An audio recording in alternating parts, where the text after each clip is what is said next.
Bom, vamos lá. Vamos começar a resolver a nossa listinha aqui.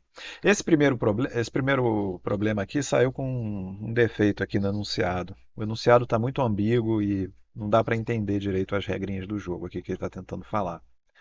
Então vamos pular esse primeiro probleminha aqui. O segundo probleminha é o seguinte: João e Maria estão jogando um jogo. Cada jogada, um jogador pode remover 7 ou 77 fósforos de uma mesma pilha com 777 fósforos. Eles jogam alternadamente, removendo fósforo. Então vamos lá. O jogo é simples. Começa com 777 fósforos. Você pode escolher se vai remover 7 ou 77. Então, digamos que você remova 7, por exemplo. Removeu 7, você ficou com 770. E digamos que agora removam 77 fósforos. Próximo jogador removeu 77, ficamos com 693. E aí a gente pode remover 7 ou 77, por exemplo, 7, vamos ficar com 686. E assim por diante.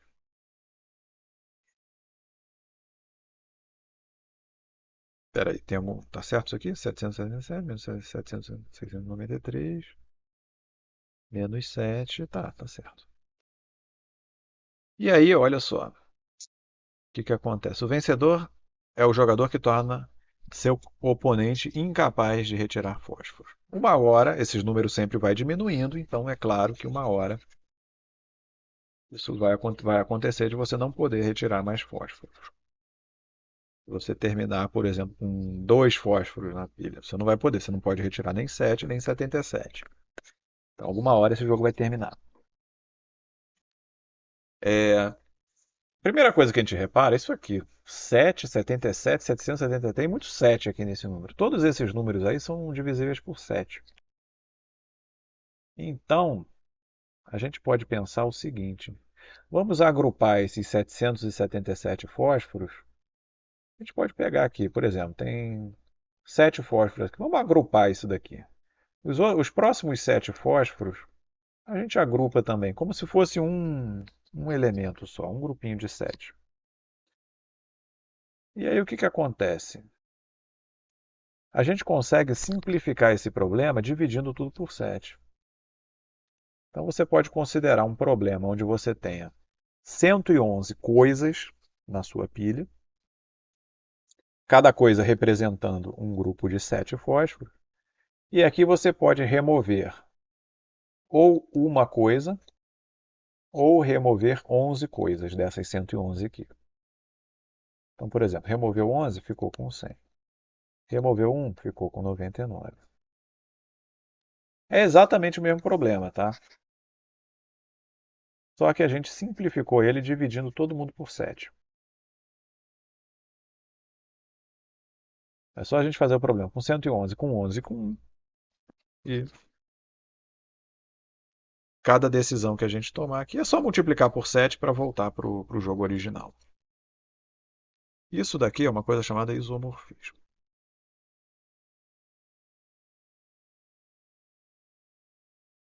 Você fez um outro jogo exatamente igual ao primeiro, que tem uma correspondência direta. Todas as jogadas e as posições possíveis têm uma correspondência direta. Mas é um jogo mais simples de você enxergar as coisas. Então vamos lá. Se eu sempre posso tirar um desse jogo, ele vai sempre, inevitavelmente, ele vai ter que terminar no zero. Tá? Ele não pode terminar em outro número. Qualquer outra quantidade que tenha na pilha, você vai tirar um. Você pode tirar um. Tá? Então não termina o jogo ainda. Então vamos analisar esse jogo de trás para frente. Todas as situações possíveis aqui no finalzinho do jogo. 5, 6, 7, 8, 9, 10, 11. Vamos chegar até o 11, porque aqui a gente pode tirar 11 também. E 12. Vamos lá. Se você chega numa situação onde você encontra uma pilha com 0 coisas, isso significa que você perdeu a partida. Porque o seu adversário tirou o último fósforo.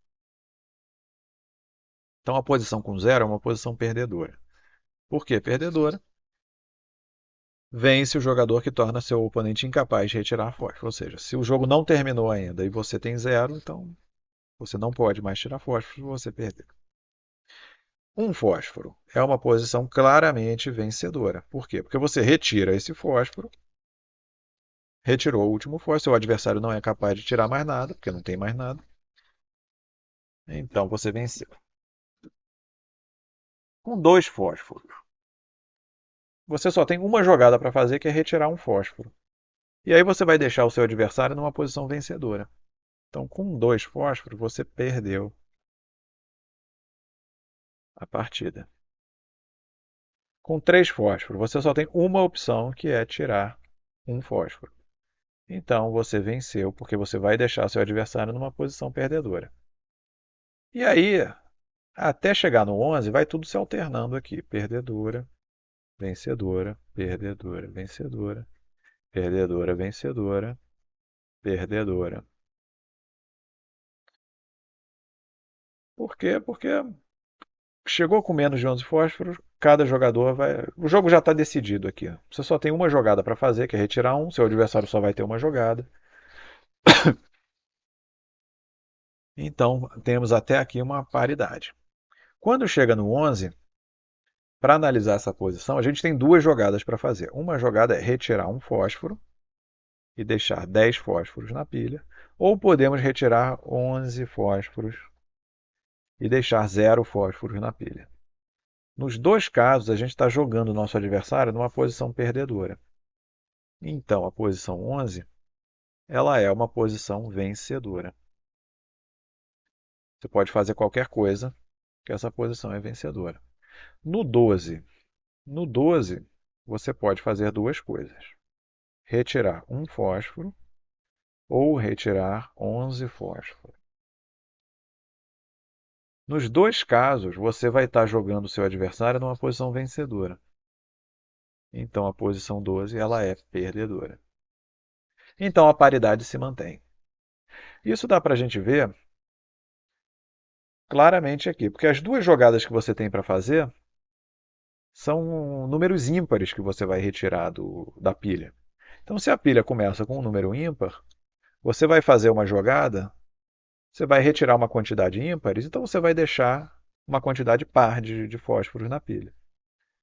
Se você vai retirar uma quantidade ímpar de novo, você vai, você vai estar sempre alternando a paridade aqui. Tá? Não importa o que você faça, você sempre vai estar alterando a paridade da quantidade de fósforos que você deixa na pilha.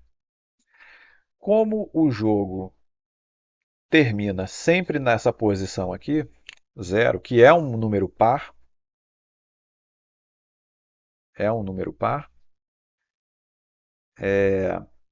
esse jogo, na verdade, ele já tem um vencedor definido desde a primeira rodada. Não importa o que você faça. Todas as posições pares são perdedoras.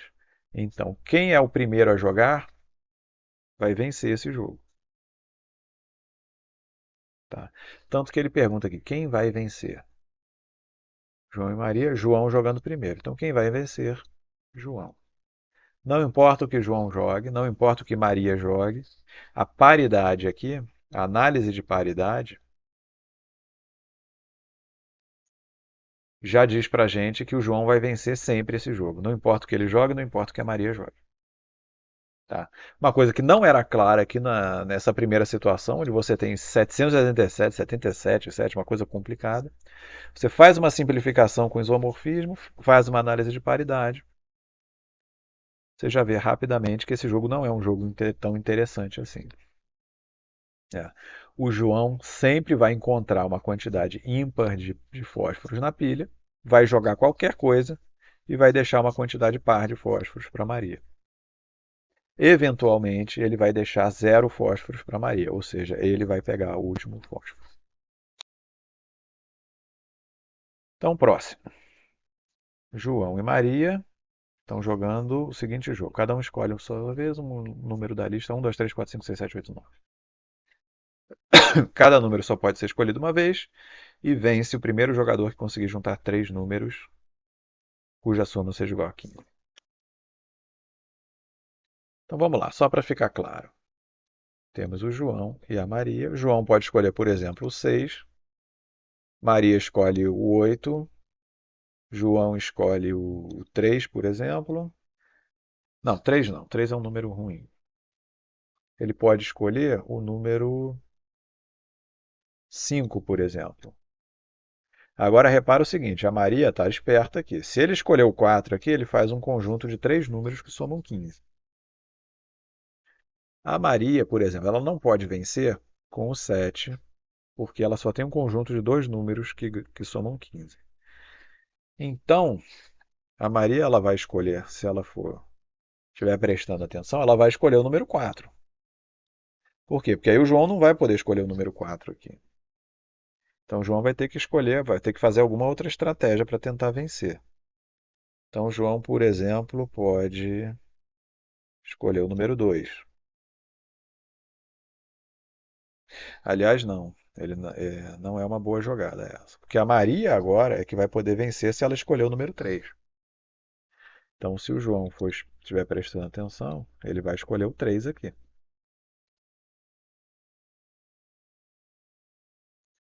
De novo, 3 mais 5. Se o João escolher o 7, ele vai formar um conjunto. Então, a Maria vai escolher o 7. Para não deixar ele formar aqui o. Então, João, 3, 5, com 6, 5, com 4, ele também não pode. E repara o seguinte, a Maria até fez um par de números aqui que somam 15, mas não ganhou ainda, porque você tem que formar um conjunto de três números que somem 15. Então é a vez do João jogar. 7 mais 4 dá 11, não tem risco. 7 mais 8 dá 15, 8 mais 4 dá 3. Então o João ele pode escolher, por exemplo, o número 2 aqui. E agora o que a Maria vai escolher? Se o João escolhe o número 9, bom, a Maria pode escolher o número 9, que vai deixar o João escolher o número 1, e nesse caso ninguém ganhou a partida. Ninguém tem três números que somam. E aí ele pergunta, mas esse jogo tem uma estratégia vencedora?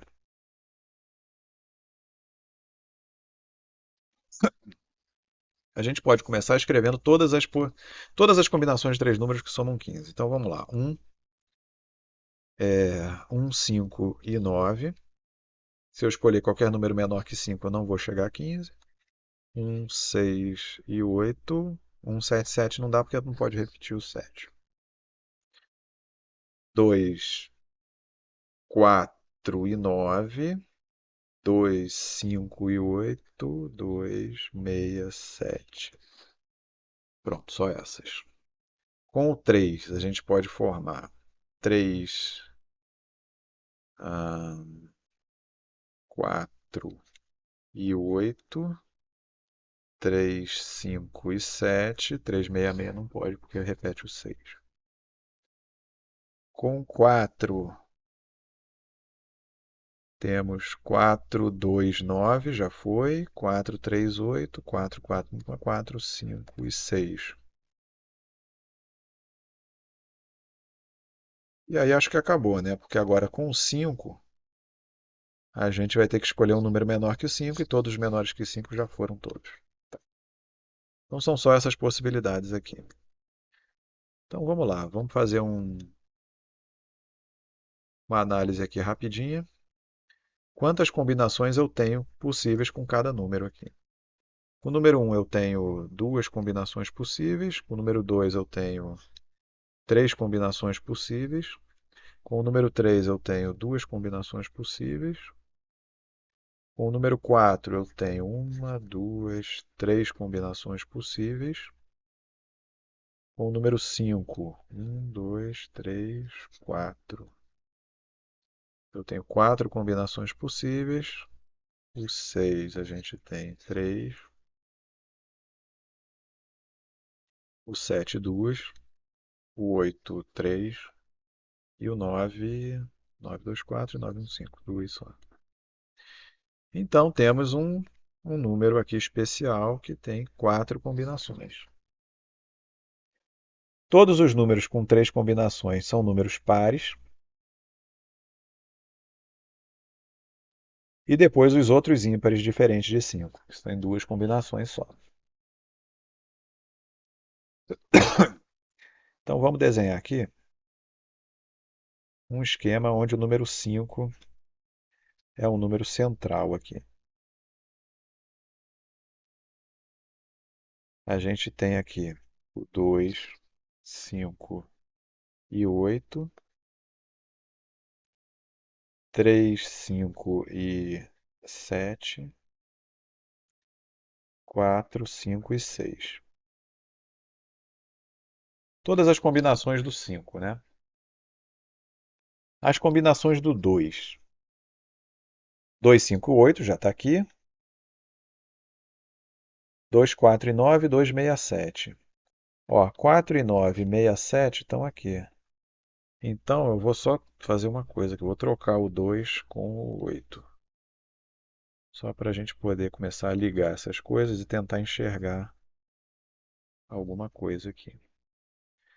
2, 4 e 9 formam uma combinação, 2, 6, 7 aqui.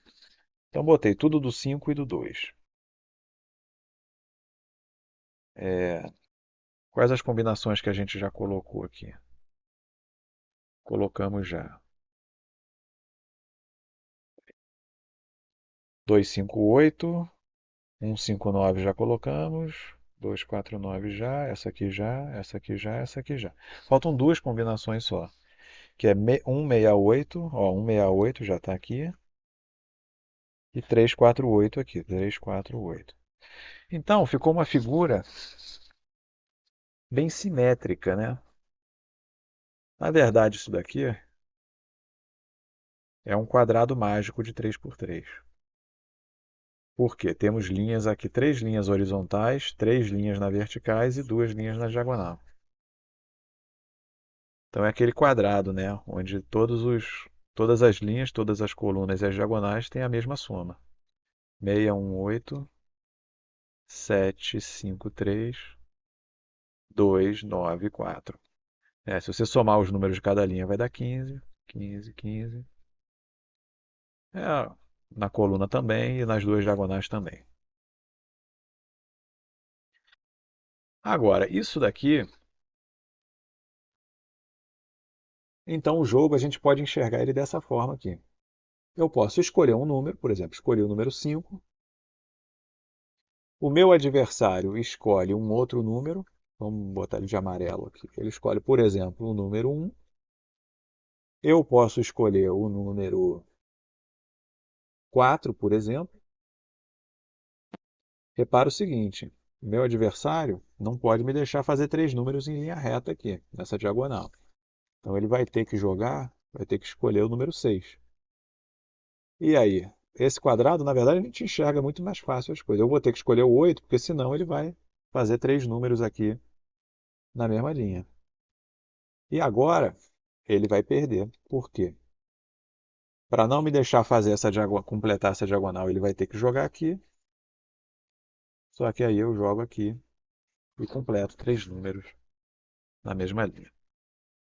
Na verdade, a gente observando isso daí, a gente vê que isso daí é exatamente igual ao nosso jogo da velha.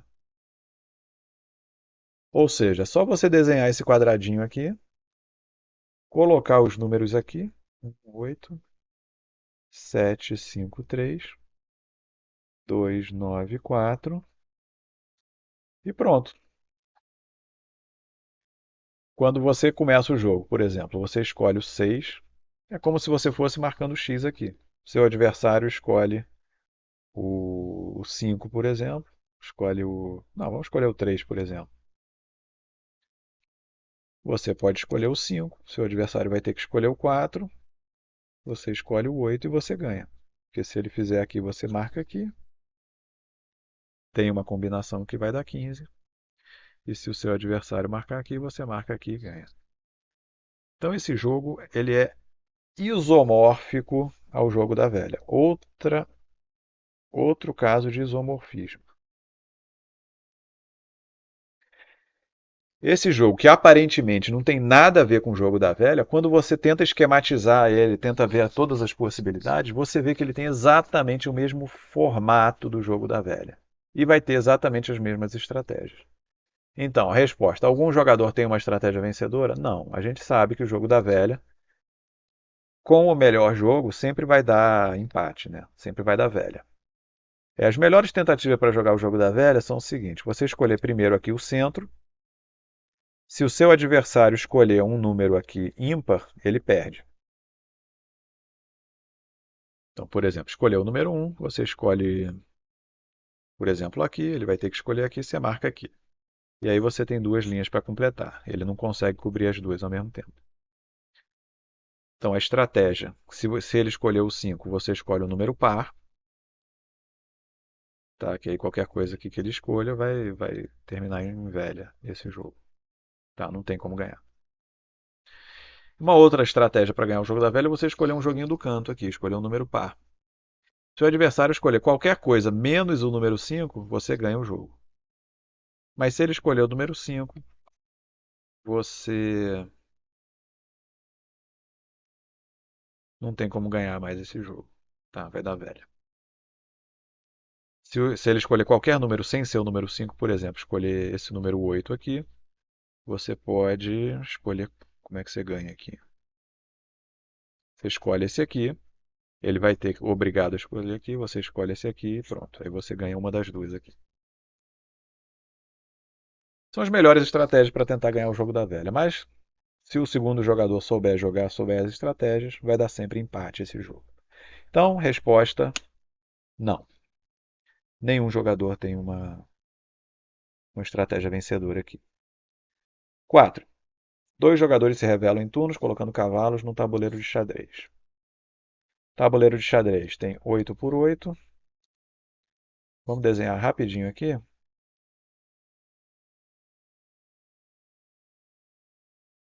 Esse jogo a gente vai ver que tem uma estratégia bem simples.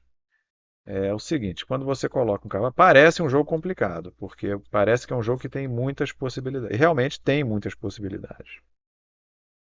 Mas a gente pode usar uma estratégia bem simples aqui, usando um princípio do cavalo, que é o seguinte. De novo, a gente pinta essas casas aqui em casas pretas e brancas. Também não vou pintar tudo porque não precisa para resolver o problema. Então, por exemplo, você coloca um cavalo aqui numa casa qualquer. Aqui, por exemplo. Quais casas que ele ataca daqui? Ele está numa casa branca. Ele só vai atacar casas pretas. Então, o cavalo ele tem essa propriedade no xadrez. Ele sempre move de uma casa branca para uma preta e de uma preta para sempre para uma branca. Então, a gente faz uma estratégia de simetria. A gente faz um espelhamento aqui na horizontal. Sempre que o seu adversário colocar um cavalo aqui, você coloca ele na posição simétrica.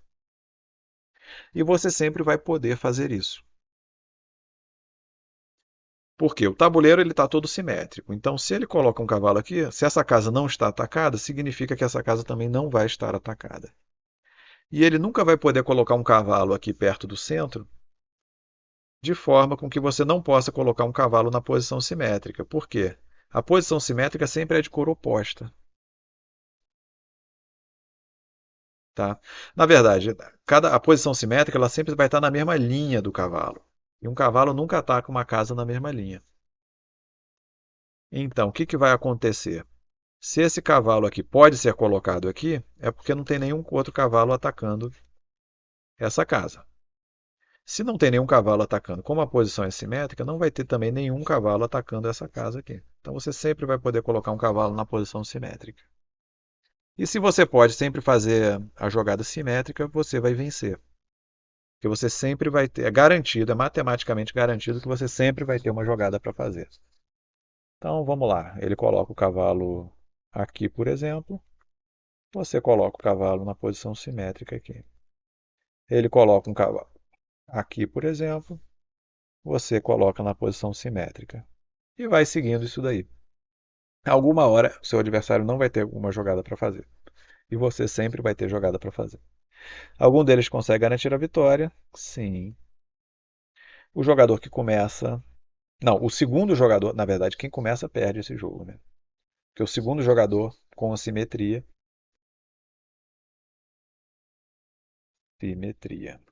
Então quem começa esse jogo perde se o segundo jogador conhecer a estratégia da simetria. Próximo. Um jogo denominado Chomp, dois jogadores, Arnaldo e Bernaldo, dizem alternadamente divisores de um número n dado inicialmente. E você não pode escolher nenhum divisor que seja múltiplo de um número escolhido anteriormente.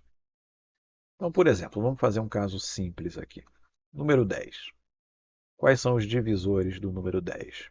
2, 5 e o próprio 10. Tá? Eles são os quatro divisores do número 10. Então, o que acontece? Você pode escolher o número 2. Escolhi o número 2, por exemplo. Então, o 2 entra na lista dos números escolhidos. O outro jogador, ele não vai poder, por exemplo, escolher o número 10.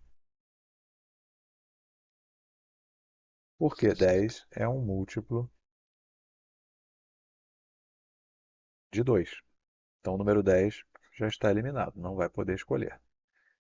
Perde quem escolheu o número 1, que é um divisor. Então, o outro jogador ele vai e escolhe o número 5. E aí só sobrou o número 1 para você escolher, perdeu o jogo. Tá? Não pode escolher o 10 porque é um múltiplo de 2. Então, nesse caso aqui, esse jogador perdeu. Só para entender a lógica de como é que o jogo funciona. E agora a gente tem que pensar em estratégias para vencer esse jogo. Vamos lá. Aqui ele faz um exemplo. Por exemplo, n igual a 432. E aí ele fala um jogo. Arnaldo escolhe 36, Bernardo escolhe 6, Arnaldo escolhe 16, o outro escolhe 4, 9, 3, 2 e Bernardo escolhe 1. Tá, então reparem o seguinte. Ele vai fazer esse quadrinho daqui para ajudar a visualizar. Vamos ver o que está acontecendo nesse quadrinho daqui. Digamos que sejam os números. Quais são os divisores dos números 400, do número 432? 432, se você analisar os fatores primos dele, ele só tem fatores primos 2 e 3. Ele é igual a 2 à quarta vezes 3 ao cubo. Ou seja, se a gente pegar a coleção de fatores primos deles, a gente vai ver que ele tem 4 fatores primos 2 e 3 fatores primos 3. Qualquer divisor de 432 vai ser uma combinação desses fatores primos aqui que ele tem. Então, por exemplo, eu posso pegar isso aqui. 2, 2 e 3. 2 vezes 2 vezes 3 dá 12. É um divisor de 432. Só que aqui, para a gente analisar a estratégia do jogo, a gente tem que fazer uma visão, uma forma esquemática de colocar todos esses divisores aqui. Então, a gente vai enxergar esses divisores como sendo 2 elevado a x vezes 3 elevado a y, onde x pode ser um número entre 0 e 4 e y pode ser um número entre 0 e 3. E aí que quando ele desenha esse quadro aqui. Esse quadro aqui, por exemplo, aqui é o x e aqui é o y. X igual a 0, x igual a 1, x igual a 2, x igual a 3. Na verdade, aqui é o contrário, né? Você tem mais possibilidades para o x. Então, na verdade, o x está aqui e o y está aqui. Aqui é x igual a 0, x igual a 1, x igual a 2, x igual a 3, x igual a 4. Y igual a 0, 1, 2 e 3. Então, por exemplo, quando x igual a 2 e y igual a 2, representa este divisor aqui, que é igual a 2 ao quadrado vezes 3 ao quadrado, que é igual a 36. Então, essa é uma forma esquemática de representar todos os divisores do número. E aí, repare o seguinte. Quando você escolhe o número 36, por exemplo, você está eliminando todos esses números aqui, porque todos esses outros divisores aqui são múltiplos de 36. Por que que eles são múltiplos de 36? Porque eles vão ser 2 elevado a alguma coisa maior ou igual a 2, x maior ou igual a 2, vezes 3 elevado a um y, que é maior ou igual a 2 também. Ou seja, qualquer número nesse retângulo, quando você for fazer os fatores primos, ele vai ter pelo menos 2 fatores primos e pelo menos 3 fatores primos. Então, esse que é o macete para visualizar. Então, na verdade, se tornou um jogo de tabuleiro, onde quando você escolhe o número, você elimina todos os números que estão à direita e abaixo dele. E aí você deixa o seu adversário com o resto do tabuleiro para escolher. E aqui a gente já pode imaginar alguma estratégia. Reparem o seguinte: enquanto um jogador não escolhe o 2 e nem o 3, você vai ter jogadas para fazer. Então, uma das ideias é, por exemplo, se você escolher, o que acontece se você escolhe o número 2? Você vai eliminar, na verdade, toda essa parte do tabuleiro aqui. E aí o seu adversário, se ele for esperto, ele vai escolher o número 3 e vai eliminar o resto do tabuleiro, vai deixar só o 1 para você. E aí você vai perder o jogo. Então, nesse caso aqui, o 2 e o 3 são jogadas ruins para fazer. Quando você escolhe o 2, ele escolhe o 3. Quando você escolhe o 3, ele escolhe o 2. Então você não vai querer escolher nem o 2 nem o 3.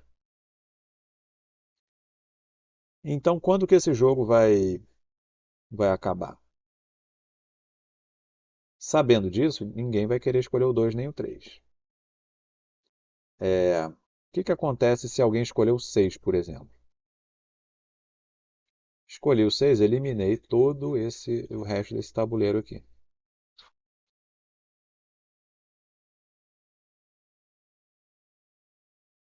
Se o outro jogador for esperto, o que ele vai fazer? Ele vai me obrigar a escolher ou o 2 ou o 3. Então ele vai escolher o 16. Por quê? Ele está deixando a mesma quantidade de números aqui no x e no y. Porque se eu escolher o 2, ele escolhe o 3, eu perco. Se eu escolher o 4, ele escolhe o 9, e aí eu vou ter que escolher o 2 ou o 3, eu perco. Se eu escolher o 8, ele vai e escolhe o 27. Se eu escolho o 9, ele vai e escolhe o 4, e aí eu tenho que escolher o 2 ou o 3, ele vai escolher o outro e ele vai vencer. Tá, então é mais ou menos essa a estratégia do jogo. Então vamos para as perguntas. Considere agora n igual a 10.000. 10.000 é 2 elevado à quarta vezes 5 elevado à quinta. Letra A. Desenhe o quadro correspondente, que ele falou barra de chocolate, mas a gente pode considerar um quadro qualquer, uma tabela, né, dos divisores. Aqui a gente vai ter, na verdade não, na verdade a gente vai ter 5 linhas, que a gente tem que considerar a possibilidade do 2 elevado a zero também, para os divisores.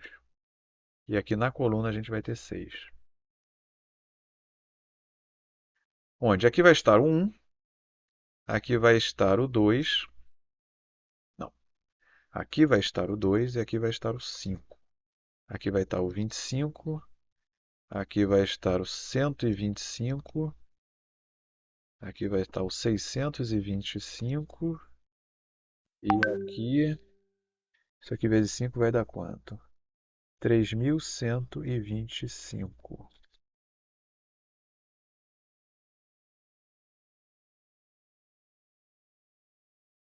Aqui vai estar o 4, o 8, o 16. Aqui vai estar o 10. Aqui vai estar o 100. Aqui vai estar o 1.000. Certo isso aqui?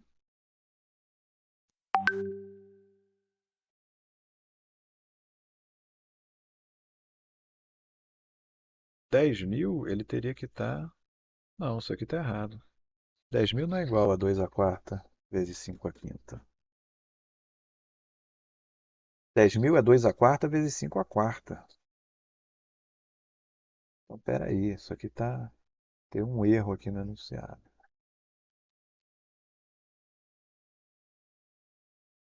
10.000 igual a 2 a quarta vezes 5 a quarta. Então, na verdade, a gente não tem essa tabelinha aqui, essa última coluna da tabela. Vamos só ver aqui. 625 é um divisor de 10.000? 625 vezes 2 dá 1.300. Vamos conferir. Aqui é o 10.000. 625 vezes 2 vai dar 1.300. Vezes 4 vai dar 2.600. Não, tem alguma coisa ainda errada aqui. Vezes 8. Não, cara, eu é que tô fazendo besteira. 625 vezes 2 vai dar 1.250. 2.500. Aqui vai ser 5.000. Tá certo, tá certo. Aqui vai ser 80. 80 vezes 5. 16 vezes 5, 80. 80 vezes 5, 400. 400 vezes 5, 2.000. Então tá, certinho. 4, 50, 250, 500, 200, 20, 40. Todos os divisores de 10.000. Então vamos lá. Qual vai ser a estratégia para a gente ganhar esse jogo? Mostre que, se Arnaldo começar escolhendo 10, ele consegue vencer o jogo. Ah, então ele já deu uma dica aqui. Se ele escolheu o 10, ou seja, todo esse resto desse tabuleiro aqui tá, ele consegue vencer o jogo. Ah, é só ele fazer a simetria agora.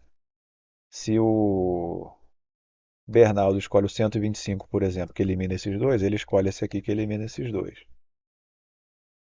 E aí o Bernardo escolhe esse, eliminou. Você escolhe esse, eliminou. E aí o Bernardo vai ter que escolher um dos dois. Escolheu esse, você escolhe esse. E aí ganha. Então esse jogo, na verdade, é simples. É só você escolher o 10. Você vai eliminar todo esse resto do tabuleiro. E aí você ficou com uma linha e uma coluna, mas tem uma simetria aqui. Você sempre vai deixar. Se ele escolher. É como tirar palitos de uma pilha de palitos, né? Você tem duas pilhas aqui com palito, ele vai. O número que ele tirar aqui, você vai e tira também. Então, com essa estratégia, com a simetria, a gente mostra que é só usar simetria aqui. E agora, mostre que se Arnaldo começar escolhendo qualquer número diferente de 10, Bernardo consegue vencer o jogo. Ah, então o 10 é o único jogo que o Arnaldo pode escolher para vencer.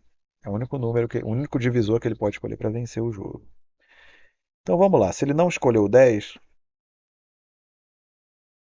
o que que vai acontecer aqui? Se ele escolhe o 50, por exemplo, ele vai eliminar todos esses divisores aqui. O que que o Bernardo deve fazer para vencer esse jogo?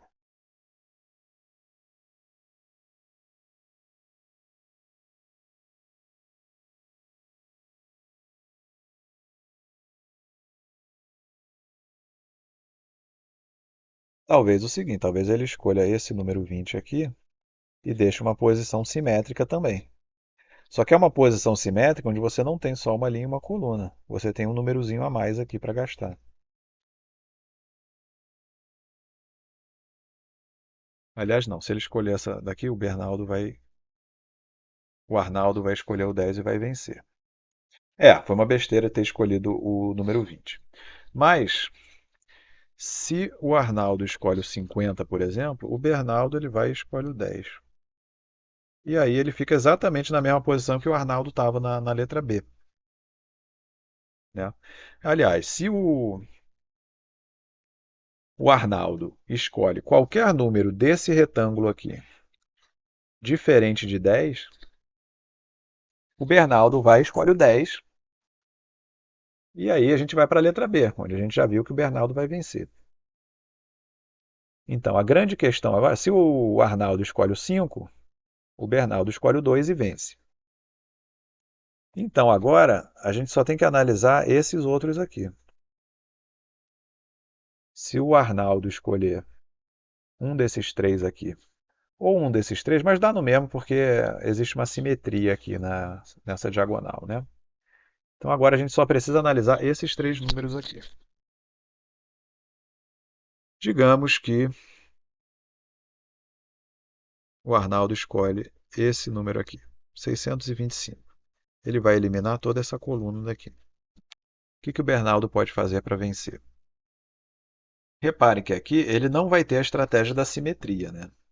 Ele não vai poder escolher o 16, que aí ele vai eliminar esses aqui, e aí o Arnaldo vai e escolhe o número 10. E a gente entra lá no caso B. E nessa posição aqui, com essa simetria, o Bernardo vai vencer. Da mesma forma, se o Bernardo escolhe o número 10 aqui, o Arnaldo vai escolher o 16 e vai vencer. Também o caso que a gente já viu ali na letra B. Como que o Bernardo pode ganhar, então, essa partida? Aliás, vamos ver primeiro o caso mais fácil, que é o caso onde ele marca esse 25 aqui. Porque esse 25 ele vai deixar um retângulo menor para a gente analisar. Um retângulo de 2 por 5. Vamos lá. Para a gente analisar, vamos analisar os subcasos primeiro. A gente já sabe que se ficar um retângulo de 2 por 2, isso daqui é uma posição vencedora, né? Por quê? Porque eu marco aqui e jogo. A gente já tinha visto esse caso, né? Que ele vai ter que se escolher aqui, a gente escolhe aqui, e aí ele vai sobrar só com um. E agora a gente vai completando esse retângulo daqui, descendo com ele, para ver se a gente chega até o retângulo de 2 por 5. Então, por exemplo, essa posição aqui. A gente sabe que se a gente marcar aqui, aqui ou aqui, a gente perde imediatamente. Marcar aqui, ele marca aqui, se marcar aqui, ele marca aqui. Então, essas três posições a gente não pode. Se a gente marca aqui, a gente joga o nosso adversário numa posição vencedora. E se a gente marca aqui, o nosso adversário marca aqui e joga numa posição vencedora. Então, olha, essa posição aqui é uma posição perdedora. E aí a gente vai completando esse retângulo. Então, por exemplo, esse retângulo daqui, de 2 por 3, obviamente é vencedor, porque é só a gente marcar aqui e joga o adversário numa posição perdedora. Vamos continuar desenhando os outros retângulos aqui.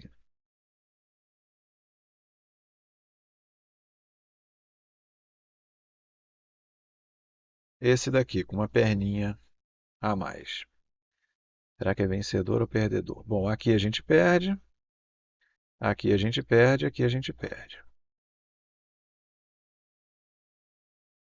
Agora, e as outras casas? Se eu marco aqui, eu vou estar tirando essas duas casas. Meu adversário marca aqui, e aí eu perco. Então, aqui não serve. Se eu marco aqui, eu tiro essas casas todas, mas jogo meu adversário numa posição vencedora.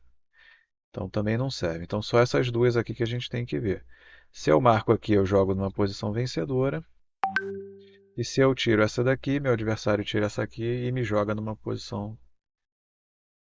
Então, essa daqui também é uma posição perdedora.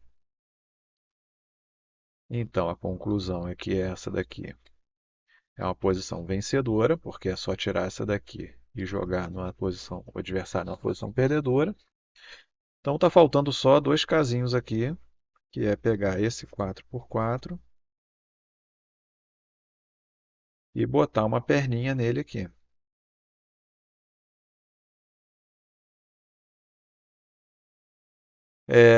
Se eu marcar aqui, o adversário marca aqui e me leva nessa posição perdedora aqui, o contrário também. Se marcar aqui, já leva para uma posição vencedora, então também não funciona. Então nenhum desses três aqui funciona. Esses quatro aqui a gente já sabe que não funciona, que é o mesmo caso de sempre. Se marcar aqui, leva numa posição vencedora, não funciona. Então só resta marcar aqui, que aí a gente tira essas duas aqui, mas aí o adversário marca aqui, tira essas duas e leva na posição perdedora aqui. Então essa aqui também é uma posição perdedora. Então, se o Arnaldo escolheu 25, ele vai escolher levar tudo isso aqui. E aí é só o Bernardo escolher o 80, que já leva o Arnaldo para uma posição perdedora. Aí é só seguir essa estratégia aqui e ganha o jogo. Então, o 25 a gente já viu que ele perde. Vamos testar agora o 125. Para testar o 125, ele vai eliminar tudo isso aqui. Então, a gente vai ficar com um retângulo de 3 por 5. Então, agora a gente tem que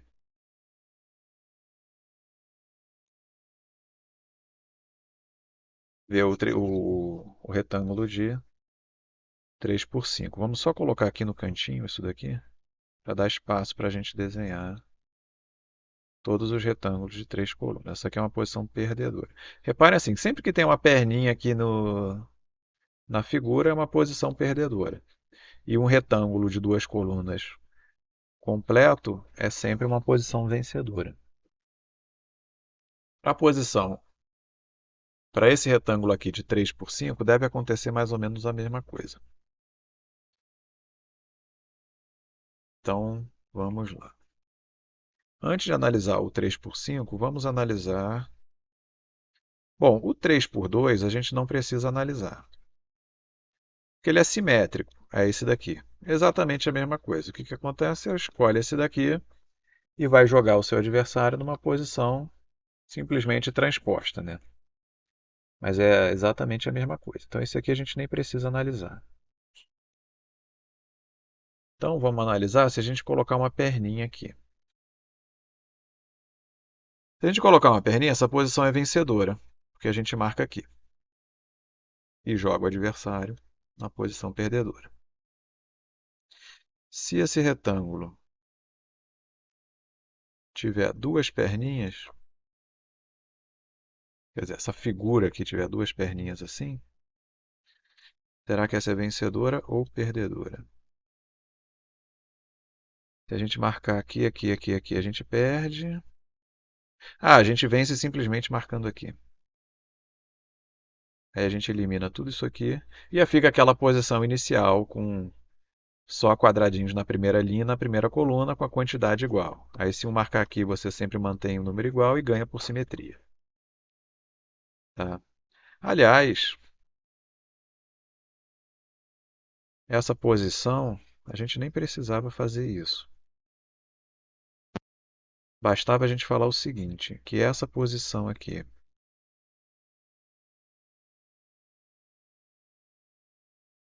é uma posição perdedora, que a gente já tinha visto antes, né, que ganha fazendo simetria. E essa mesma posição aqui, se tiver qualquer coisa aqui dentro, a gente escolhe aqui e leva para essa posição perdedora. Se tiver qualquer coisa aqui completando dentro desse quadradinho de 3 por 3, aqui é uma posição sempre vencedora. Então vamos lá. Então agora a gente tem que colocar o 3 por 3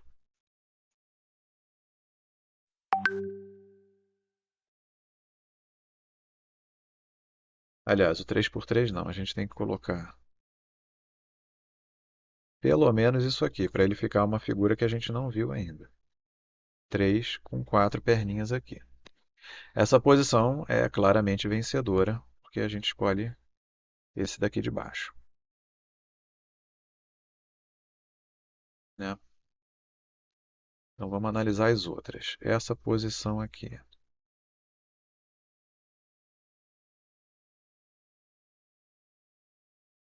um quadradinho aqui, é uma posição vencedora porque a gente escolhe esse daqui e joga nessa posição perdedora aqui. A gente tira isso daqui, né?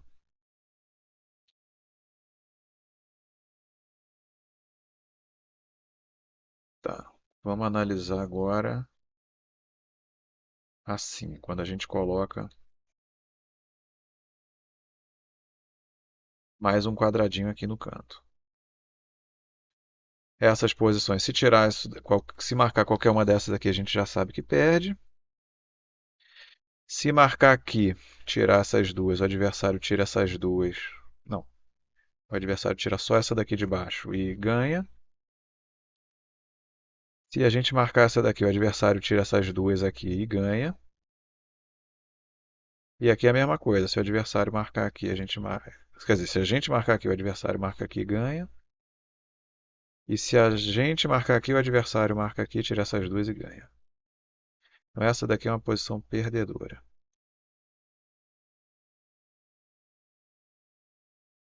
Então, continuando, tá dando trabalho essa daqui, né? Bom, aqui a gente pode fazer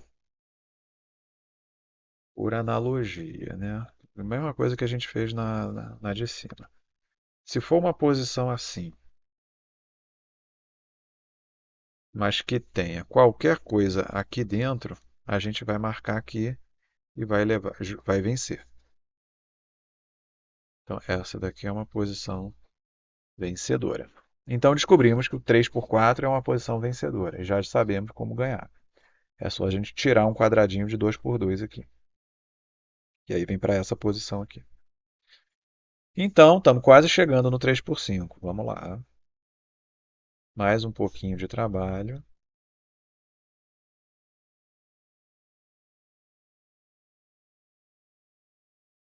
Eu não sei se a gente precisa fazer os casos mais básicos, que são esses aqui, ó. Esse daqui claramente é uma posição vencedora,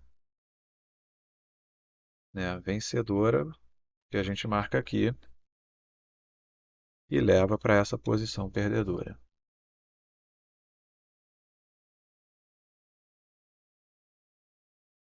Se a gente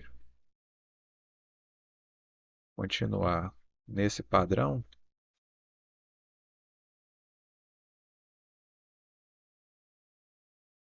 a gente vai ter que colocar mais quadradinhos aqui. Se a gente colocar mais um quadradinho aqui, essa daqui é vencedora ou perdedora? Se a gente marcar aqui, a gente perde. Se a gente marcar aqui, o adversário marca aqui e ganha. Mas a gente pode marcar aqui. E aí é vencedora. Te leva direto para essa posição aqui que a gente já viu lá em cima. Então vamos ver se a gente acha uma perdedora aqui de 3 por 5.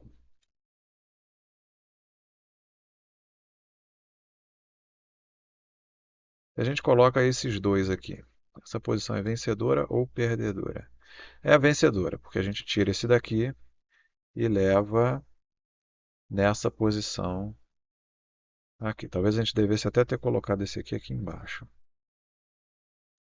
Essa daqui, vamos até botar uma setinha diferente, porque ela vai ter que passar aqui no meio. A gente vai levar direto para essa posição perdedora.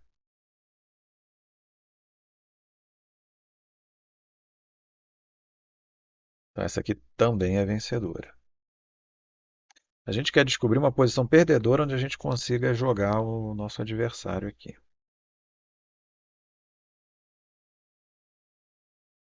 Então, vamos lá, vamos fazendo figuras cada vez maiores que uma hora a gente chega no retângulo 3 por 5. Digamos que a gente coloca uma perninha aqui. Essa posição é vencedora ou perdedora? Se a gente marcar nesses quatro aqui, a gente já sabe que perde. Se marcar aqui, vai tirar essas duas. O adversário tira essa daqui e ganha. Então não posso marcar aqui. Se eu marcar aqui, o adversário marca aqui, tira isso tudo e ganha. Se eu marcar aqui, o adversário marca aqui e ganha. Caso anterior, né? Se eu marcar aqui, eu jogo meu adversário numa posição vencedora, que a gente já viu, essa daqui. Então só sobra essas de baixo. Se eu marcar aqui, jogo na posição vencedora, que ele vai marcar aqui, que é esse caso aqui. E se marcar aqui, ele marca aqui e ganha. Então aqui não tem jeito de ganhar. Aqui a gente vai perder. Essa posição é perdedora aqui. Mas do 3 por 5 eu ainda não consigo jogar meu adversário nessa posição perdedora. A gente vai ter que continuar. Se eu coloco um quadradinho aqui, vai ser uma posição vencedora, que eu vou marcar aqui e vou vencer. Se eu boto quadradinhos aqui embaixo, eu só marcar aqui que eu venço, que jogo nessa posição perdedora. Então, eu vou ter que ter esse quadradinho aqui pelo menos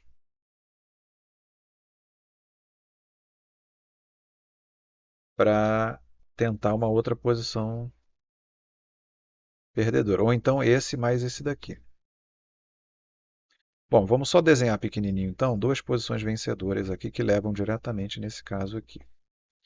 Uma delas é esse, 3 por 3 e dois quadradinhos aqui embaixo. Essa aqui é vencedora, é só tirar esse aqui. E o outro que é aqui. Aqui a gente tem 3, né? Aqui a gente tem 1. E aqui a gente pode ter qualquer coisa aqui embaixo, que ele marca aqui e ganha. Então, o próximo caso que a gente tem que analisar é... Não, a gente vai ter 3 por 3. Vai ter aqui a perninha de 2. E vamos colocar essas duas aqui. Ou então essa daqui.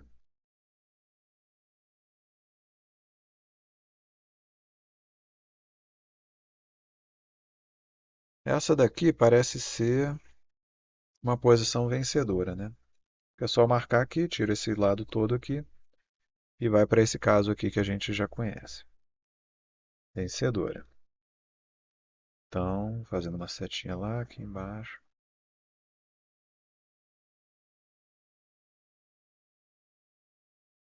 Vencedora.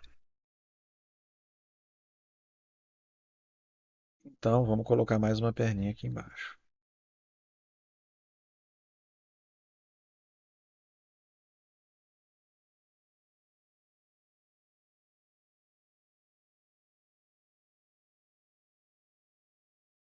Tá dando trabalho esse problema aqui, hein?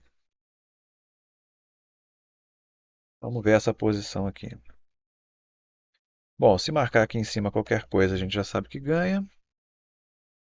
Se marcar aqui, a gente está jogando o adversário numa posição ganha de 2 por 5, que a gente já sabe. Se jogar aqui, o adversário joga aqui e ganha na hora. Então, se marcar qualquer coisa aqui em cima, se marcar aqui, vai para o caso 3 por 2, a gente perde direto. Se marcar aqui, ele marca aqui e ganha, né? Vai para esse, cadê? Vai para esse caso aqui. Então aqui também não pode. Se a gente marcar aqui, o que que acontece? O adversário marca aqui, tira esse daqui e aí vai para exatamente essa posição aqui que é perdedora. Se a gente marcar aqui, joga o adversário na posição vencedora de 3 por 3, que a gente já viu. Se marcar aqui, o adversário marca aqui, o mesmo caso anterior, vem para essa posição aqui. Então só falta analisar esses dois aqui de baixo. Se marcar aqui, é, aí o adversário marca aqui. E de novo esse casinho, esse caso daqui. Então só falta um caso para analisar, que é se marcar aqui. Aí é só marcar aqui e já leva para uma posição vencedora. Então essa posição aqui é uma posição perdedora. Então pronto, está resolvido. Se o Arnaldo jogar aqui, ele vai eliminar tudo isso aqui, vai deixar a gente num retângulo 3 por 5 e aí é só jogar aqui, que aí a gente chega exatamente nesse caso, o Arnaldo vai ter que jogar numa posição perdedora e aí a gente segue toda essa estratégia aqui que a gente já desenhou para vencer o jogo. Faltou só o caso do 125, do 625, né? Que aí vai cair num retângulo 4 por 5. Que eu não vou fazer aqui porque não vai ter mais espaço. Mas é só seguir o mesmo padrão. Só seguir. Faz o 4, o pequenininho lá em cima, 4 por 2, e vai fazendo a mesma lógica até chegar no 4 por 5, que a gente vai ver que tem uma estratégia vencedora também. Ok. E vamos para esse último aqui. É o último? É o último. Então tá, o jogo começa com o número 1000. Na sua vez, cada jogador pode subtrair do número atual qualquer número que seja uma potência de 2, menor ou igual ao número atual. Quais são as potências de 2 menores ou iguais a 1000? Bom, 2 elevado a 0, 2 elevado a 1, 2 elevado a 2. Opa, 2 elevado a 2 é 4. E aí é só dobrando, né? 8, 16, tarará, tarará. Vamos chegar até 256, depois 512. O próximo é 1024. Mas 1024 já é maior que 1000, então a gente não pode subtrair. Então 1024 não conta. Então são basicamente esses númerozinhos aqui que a gente pode subtrair. Então vamos lá. Esse daqui, provavelmente, a gente precisa analisar de trás para frente, né? O jogador que obtiver o número 0 vence. Então vamos analisar todos os primeiros números aqui, os números pequenos, né? A gente começa sempre pelos números pequenos. Número 0. Se a gente chegar com o número 0, é porque o adversário chegou no número 0, então a gente perdeu. Se for a nossa vez de jogar e tiver o número 1, a gente tira 1 e vencemos. Se a gente chegar no 2, a gente tira 2 e vence. Tá, então no 1 e no 2 a gente consegue chegar no 0, né? No 3 a gente não consegue chegar no 0 porque 3 não é potência de 2. No 3 a gente só consegue tirar 1 ou tirar 2. A gente não pode tirar 4. Então, de qualquer jeito, a gente vai jogar o nosso adversário numa posição vencedora. Então a gente vai perder no 3. No 4 a gente ganha tirando 4, 4 é potência de 2. No 5 a gente pode tirar 2, ó. Tiramos 2, jogamos o adversário numa posição perdida. Então aqui a gente vence também. O seis a gente pode tirar 1, não é legal. A gente pode tirar 2, também não é legal. Ou a gente pode tirar 4, também não é legal. Qualquer coisa que a gente tire, nosso adversário vai ganhar. Então o 6 é uma posição perdedora. No 7 a gente pode tirar 1, ganhar, joga o adversário na posição perdedora. E no 8 também a gente pode ganhar tirando 2, jogando o adversário na posição perdedora. No 9 a gente pode tirar 1, a gente pode tirar 2, a gente pode tirar 4 Ou a gente pode tirar 8. Em todos os casos, a gente está jogando adversário em posição vencedora. Então, o 9 é uma posição perdedora. De novo, o 10 a gente tira 1, o 11 a gente tira 2. Então, a gente vence aqui e vence aqui.